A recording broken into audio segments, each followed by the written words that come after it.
Let the joyous news be spread. The wicked old witch at last is almost dead.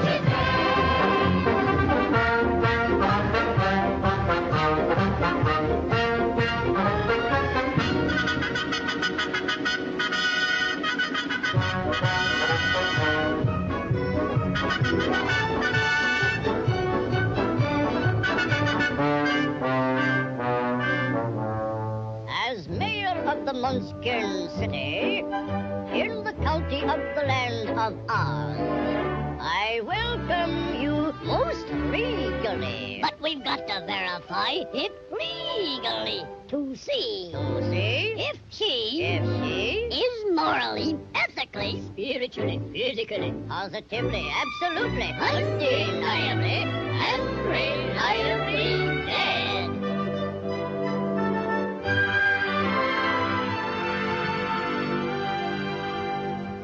As coroner, I must have her. I thoroughly examined her, and she's not only merely dead, she's really most sincerely dead. Then this is a day of independence for all the Munchkins and their descendants, if any. Yes, let the joyous news be spread. The wicked old witch at last is dead. Ding dong, the witch is dead. Witch, oh witch, the wicked witch. Ding dong, the wicked witch is dead. Wake up, you sleepy head. Rub your eyes, get out of bed. Wake up, the wicked witch is dead. She's on where the goblins go. Below, below, below, yo ho. Let's open up and sing, and ring the bell now. Ding dong, the merry-o. Sing it high, sing it low. Let them know the wicked witch is dead.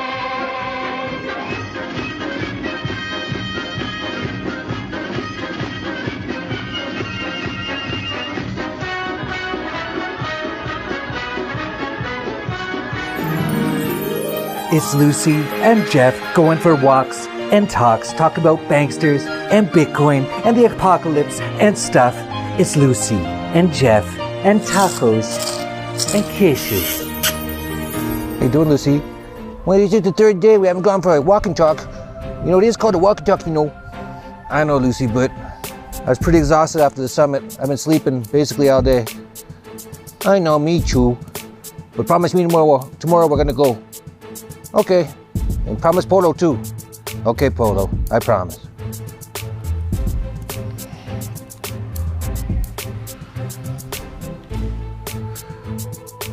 So I'm just in my backyard today, as I mentioned. Finished 2 full days of the Dollar Vigilante Summit, and it's over 16 hours total. And actually today I had to record an extra video with Doug Casey. So I woke up, recorded that video, and went back to sleep for basically the last 4 hours. So I was pretty exhausted. So I do apologize, Lucy. Yeah, you better. I want some tacos tonight too. But we'll get back to the walk and talks tomorrow. It was quite the event. But first, let's, well, there's so much to update on. It's been a couple days since I did a video, so there's lots of crazy stuff happening. I guess first we could just mention that a number of our videos have been removed from YouTube again. The latest one was congratulations, we have now hit peak herd stupidity. And here's a list of all of our videos that have either been deleted, age restricted, copyright blocked or banned. Basically every day I wake up and they're doing something to our videos on the YouTube. That's why we're very happy to be on other platforms like BitChute, Library, DTube, even on our own website. So make sure you get signed up to those, because most of our stuff, if they're not deleting something, they're making us remove parts. For example, we had the intro here with, what's her name, Ghislaine? I don't know how to even say it, Maxwell. apparently, who knows, right? But they say she got arrested, and we have a person who puts those, I think they call them meme music or meme music, put those together for us. And she does a great job. So she did one for, well, you know, I shouldn't just announce it now. You know, Ghislaine Maxwell has committed suicide. Very sad, but it's going to happen in the next couple of days. So you might be wondering my thoughts on that. Well, I did visit Epstein. Oh, by the way, I just want to mention what a beautiful, my wife calls this the hippie corner. Oh, there's a hummingbird. There's one. Yeah, come down. You're so cute. Yeah, so cute. We call this the hippie corner. Rincon de los Borrachos.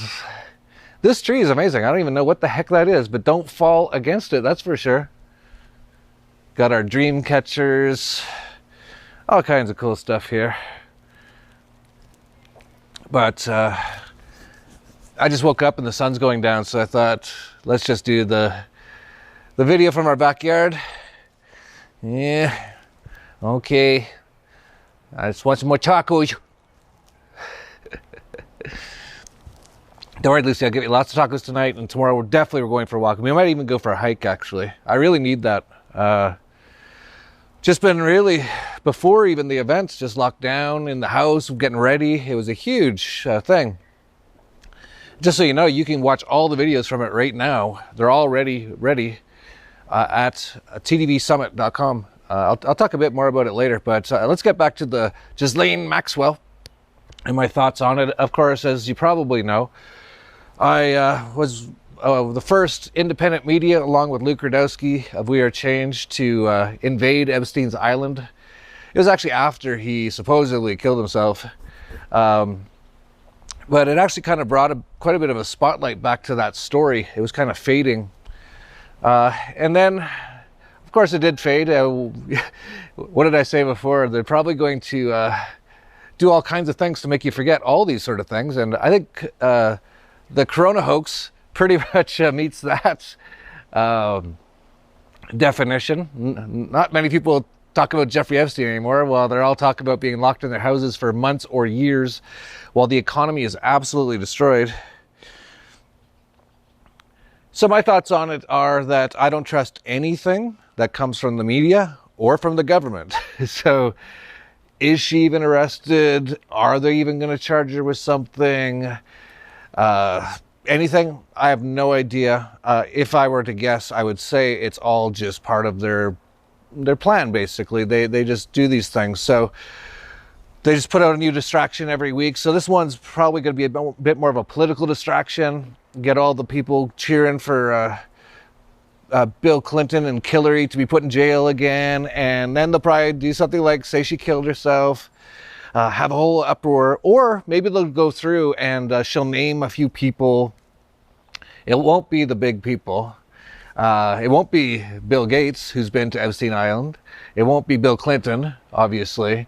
Maybe Prince Andrew. You know, they might pick a few smaller, like stragglers. Like Prince Andrew's kind of like he's just a loser who's never done anything his whole life. And that will, to some extent, kind of appease some people who think the government needs to be out there doing these things. I think there should be no government. The mainstream media should be gone. And so that's my take on it, but we'll see what happens. If you want to follow more information on that, Luke Rudowski's been covering it a lot. But, you know, we're still in the COVID-19.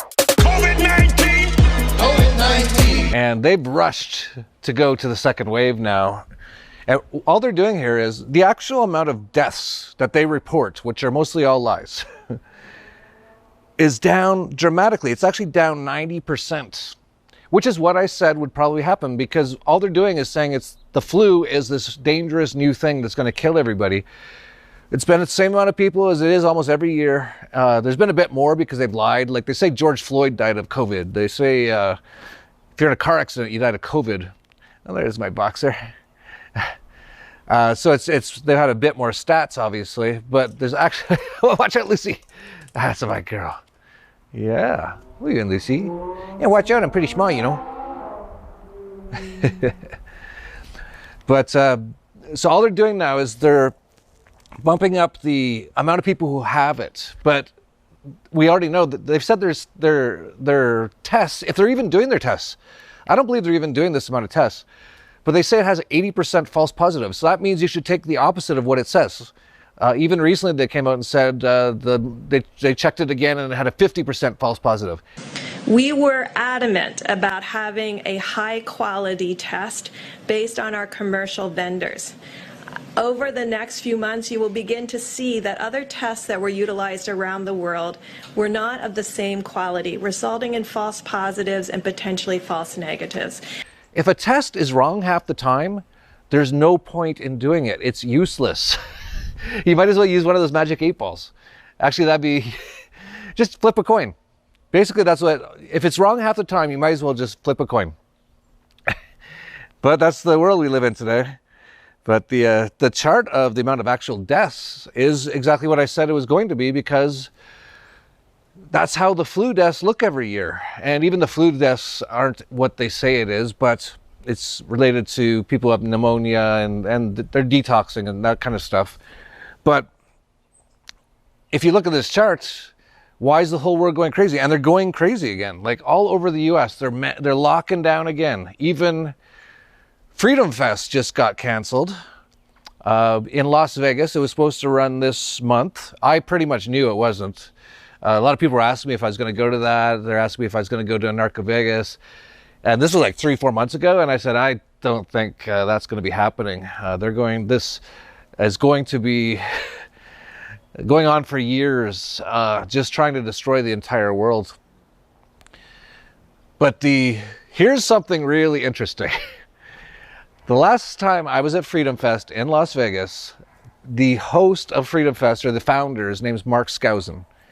And we did a panel on anarchy. And he argued against anarchy, I argued for it. And we got down to a point where he said, you know, there's really only one reason that we need government. And I said, what is it? And he said, for pandemics. Then they have gone through hell. If you go to freedomfest.com and read through the letter that they wrote, they're basically like, this has been hell dealing with the government. We can't believe how authoritarian and tyrannical they are. They're shutting us down every turn we make. And that's what I was actually saying in that panel. Like, talk about ironic. Like Alanis Morissette, isn't it ironic that you say the one thing we need government for is pandemics, and then your whole thing gets shut down because of the government? And there is no pandemic, by the way. Pretty crazy. So Narco Vegas also canceled. I wasn't surprised. If anyone has any questions about Narcoboco, I get one every now and then. I have no idea. I'm not even thinking about it. It's literally not in my thought process right now. I have a feeling they're going to keep doing these shutdowns, these closing borders for at least another year. So, you know, I've seen what kind of hell Freedom Fest and Narco Vegas in particular have gone through just trying to get this done. And I have no interest in doing that. So anyway, that's where I'm at in Acapulco. But yeah, they're doing so many crazy things. So in San Diego, they've reinstituted curfews. They've shut down bars and restaurants. If you go to a bar or restaurant and you're allowed to go in, it says everybody, whether inside or out, restaurant or bar, may only serve to people who are seated at tables. Open seating will not be allowed, and mingling with people outside one's immediate party is forbidden. Forbidden. What a word. Like, we played JP Sears' thing the other day about how they come up with these social distancing rules. That's basically it. You can sit, but you can't stand. You can go, but certain hours, and then you have to, if you even talk to someone at a table beside you, it's forbidden. Like, talk about using authoritarian language. But all these governments are doing is just they're all run by insane psychopaths, right? Like, do you realize that yet? And they're just having the time of their lives. Like, they're just basically insane psychopaths saying, what else can we make them do? It's pretty amazing. And of course, the media is trying to say that you know, if you go to a Trump rally, that it's super dangerous. You're risking everyone's lives. But if you go to a Black Lives Matter rally, which is sort of like the communist version, that's totally fine. And of course, most of the mainstream media, almost all of it, pretty much all of it, is controlled. It's basically just comes from the CIA.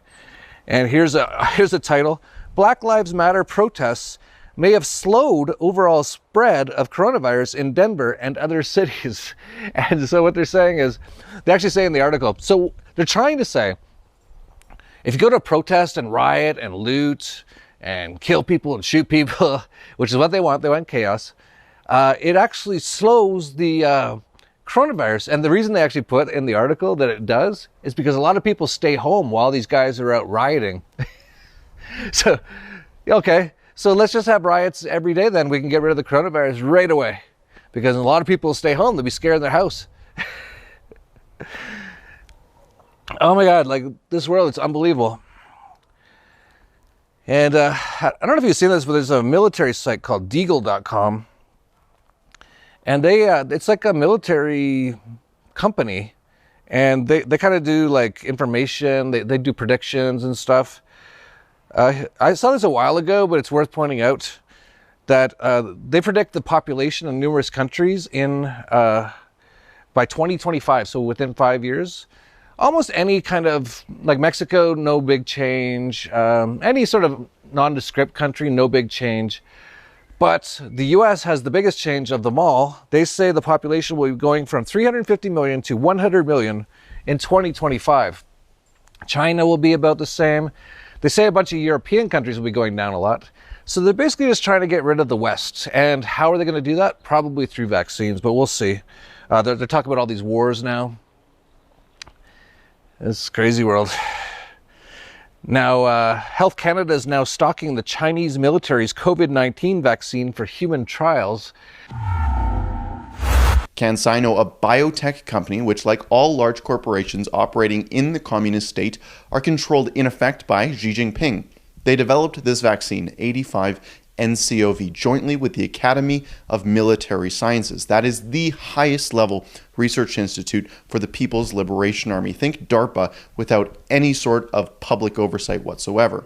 According to Reuters, CanSino said in a statement that, quote, the vaccine is currently limited to military use only, and its use cannot be expanded to a broader vaccination range. Well, they went silent when they asked if the inoculation was mandatory or not. So to recap, this vaccine is not proven at all. It's still in testing trial stages, and as with most new tech, it is first being reserved for military use. But with this issue of national security, protecting the People's Liberation Army, Xi Jinping has decided to first test this out on Canadians, and the mainstream media is acting like this is a victory for Canada. Can you believe it? Justin Trudeau's health authority is putting the health and safety of Canadians into the hands of the People's Liberation Army, Xi Jinping himself, the same country that silenced Dr. Li Wenliang, the individual doctor who actually raised the alarm on the Wuhan coronavirus in the first place. He's now dead. But this Chinese corporation is so very trustworthy, Trudeau will tell you. After all, the Chinese government has showered this company in accolades and awards. The Ministry of Science and Technology of the People's Republic of China, the Ministry of Human Resources and Social Security, the Overseas Chinese Affairs Office of the State Council. Oh, and don't forget the loyal communist campuses, Peking University and Nankai University, whose charters were actually specifically amended to remove intellectual freedom and replace it with party loyalty. Yeah, that is exactly the kind of company that Canada needs to inoculate our population. A real winner. We've confirmed that this Chinese military product is on the shelves of Health Canada, ready for randomized, observer-blind dose escalation trials in healthy adults in Canada, courtesy of the Chinese communists. So basically the Chinese, some Chinese pharmaceutical companies have come up with some very, like, we don't know, it might work, let's try it out on people, vaccine. And they're going to test it out on the Canadian military first, and that's not surprising at all. Every country, they use the military. Henry Kissinger has a quote, I think it's, military are nothing but young, dumb animals. Something about using them to for your use or whatever. And that's totally the case. If you're in the military in places like the US, they just test stuff on you. They'll just inject stuff in you. You're basically like a slave. It's unbelievable.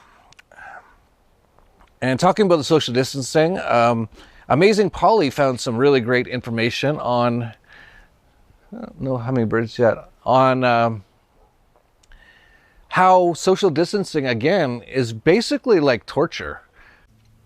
In this video, I want to ask the audience a question. It's a serious question. And I'll go through the evidence of why I'm asking it in a minute. The question is this: does the handling of this virus amount to torture? On the face of it, it might seem like a ridiculous question, and I can already hear the objections to it. But I'm going to take you through evidence from an Amnesty International report from 1975 where they took a deep look at torture, what constitutes it, what it does to people, and what methods actual torturers have used in this thing called no-touch torture. It's psychological torture, it's mental torture. And by the end of this, I hope that you will see that the question doesn't have an easy answer. In fact, I think you will come to the conclusion that yes, indeed, the responses to this coronavirus in many regions of the world do in fact amount to torture. Let's begin by looking at excerpts from this 1975 Amnesty International report on torture. I want to take you to page 34, where they are going through the 4 elements of torture. They say that at least 2 persons must be involved, the torturer and a victim or victims, and that the victim is under the physical control of the torturer. They move to the second element, which is the basic one of the infliction of acute pain and suffering. They specify in this paragraph that definitions that would limit torture to physical assaults on the body exclude mental and psychological torture, which undeniably causes acute pain and suffering. So they say those 2 elements must be incorporated in any definition. They say that in chronic stress, people give up. They give up their will to live. They lose their normal responses and desires. But they also say giving up could take other forms. In their study of soldiers who were POWs for a longer period of time, they say men became susceptible to illnesses like bronchopneumonia, asthma, bronchitis, coronary disease, TB, and cancer. Look how many of those, though, are bronchial. And what would a bronchial stress response look like today in the paradigm they've created? They would make you a suspect of having COVID, wouldn't they? Would they say bronchial pneumonia, asthma, and bronchitis? So you're super stressed, you develop bronchial symptoms, and you go to the doctor, and they're going to lump you in with the COVID people, thereby increasing your stress and putting you into their system more deeply. Nobody wants to be involved in this contact tracing thing or be forced to be intubated or be separated from their loved ones. Nobody wants that. So it's an evil genius of this type of torture that I say we're under right now, that our stress responses themselves are used against us. But, we got to social distance, or, what if someone's grandma died? And that's basically all we've seen is they're saying like 80% of people are like in their 80s or 90s. I don't know if you know, they're going to die anyway. But here's, there's actually some states where they actually forced people who had COVID, supposedly, into nursing homes. There was 5 of them, and this person points out 45 out of 50 governors did not force COVID-infected patients into nursing homes, but 5 did. Cuomo, New York, Wolf, Pennsylvania, Whitmer, Michigan, Murphy, New Jersey, Newsom, California. Nearly half of all COVID nursing home deaths were in these states. That's not an accident. That's systematic murder. And yeah, that's basically, this is the biggest just PSYOP terrorist attack, way bigger, like 1,000 times bigger than 9/11. Like 100,000 times bigger than 9/11. Especially if I'm right and these vaccines are actually going to be the thing that kills most people. And they get the population down to 500 million for the earth like Ted Turner wants. So yeah, pretty good times. And what we're starting to see now is like just more and more of the economic implications. The biggest franchisee of Pizza Hut, also of Wendy's, just went bankrupt. They're going to be closing more than 1,000 locations. We've been seeing this almost every day, and this is not going to end. This is basically by the end, there's not going to be much left. There's going to be Amazon, Microsoft, probably Tesla, he's on board with them. Probably missing a few, but there's not going to be much left at the end of this. All small business is going to be wiped out. This is going to be the craziest thing that's ever happened, and all for a lie. But most people won't even remember that it was a lie by the end of it. Most people will be dead, unfortunately. This is just saying what's going on. And even the Federal Reserve is saying they're facing a coin shortage, so nickels and pennies and quarters.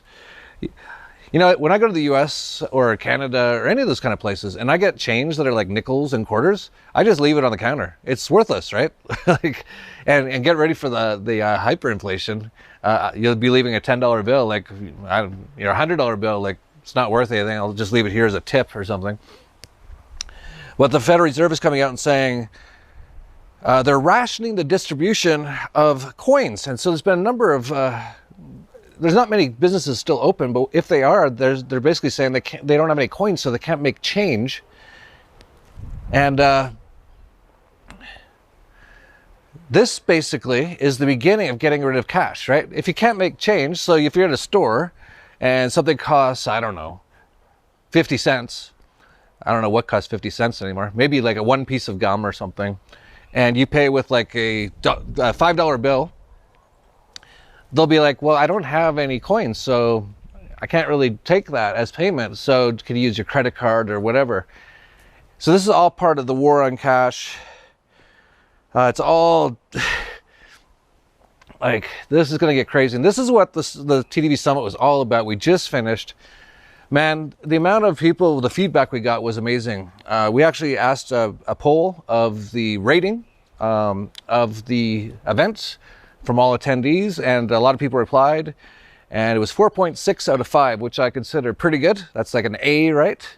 Of course, you can always do a little bit better, but right near the end when we finished, the amount of comments, we had 1,000 people watching the live stream. That was the maximum we could have, and it was just like, this is the best event ever.